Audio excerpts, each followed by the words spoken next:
আসসালামু আলাইকুম। আজ বিএনপির চেয়ারপারসন বেগম খালেদা জিয়ার জানাজার নামাজ ছিল, তো এখানে এসে আশ্চর্য হয়ে গেছি মানুষ দেখে।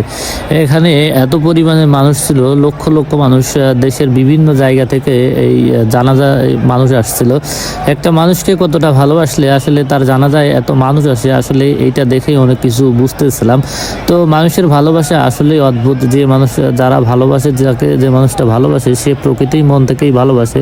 তো খালেদা জিয়ার মৃত্যুতে দেশের বিভিন্ন জায়গা থেকে বিভিন্ন পেশাজীবী মানুষেরা আসছিল তার জানাজায় নামাজ শরিক হতে। তো আমরাও গেছিলাম তার জানাজায় নামাজ শরিক হতে। আমরা আসলে ভিতরে যেতে পারছিলাম না, অর্থাৎ আমরা ছিলাম ফার্মগেট এলাকায়। ফার্মগেট এলাকায় এখানেই দাঁড়িয়েছিলাম, এখানেই জানাজার নামাজ সম্পন্ন করলাম। প্রচুর পরিমাণে মানুষ ছিল এই ফার্মগেট এলাকায়। এত পরিমাণের মানুষ ছিল যে আসলে পাও ফেলার জায়গা ছিল না।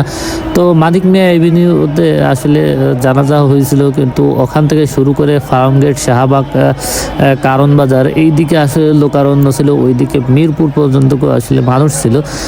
এত পরিমাণের মানুষ ছিল যেটা এর আগেও কখনো এরকম বাংলাদেশে কোনো জানাজা হয়নি। এই সর্বপ্রথম দেখলাম একটা মানুষের জানাজায় এত মানুষ হয়।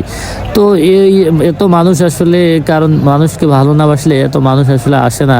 আর দলমত নির্বিশেষে এই বেগম খালেদা জিয়ার জানাজায় মানুষ আসছে, এটা আসলে আমরা বুঝতে পারলাম। তো বিভিন্ন পেশাজীবীর মানুষ আসছিল এই জানাজাতে, আমরাও গেছিলাম। তো আলহামদুলিল্লাহ, আল্লাহ তাকে জান্নাতুল ফেরদৌস নসিব করুক। তিনি তিনবারের প্রধানমন্ত্রী, আপোষহীন একজন নেত্রী এই হিসেবে আমরা চিনি।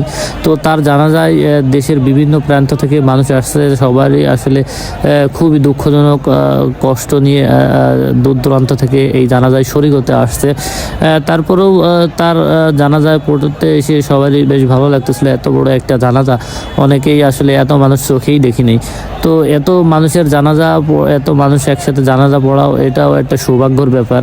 কারণ এরকম দিনের সাক্ষী এরকম জানাজা আসলে কয়জন মানুষই পড়তে পারে, এটাও একটা ব্যাপার।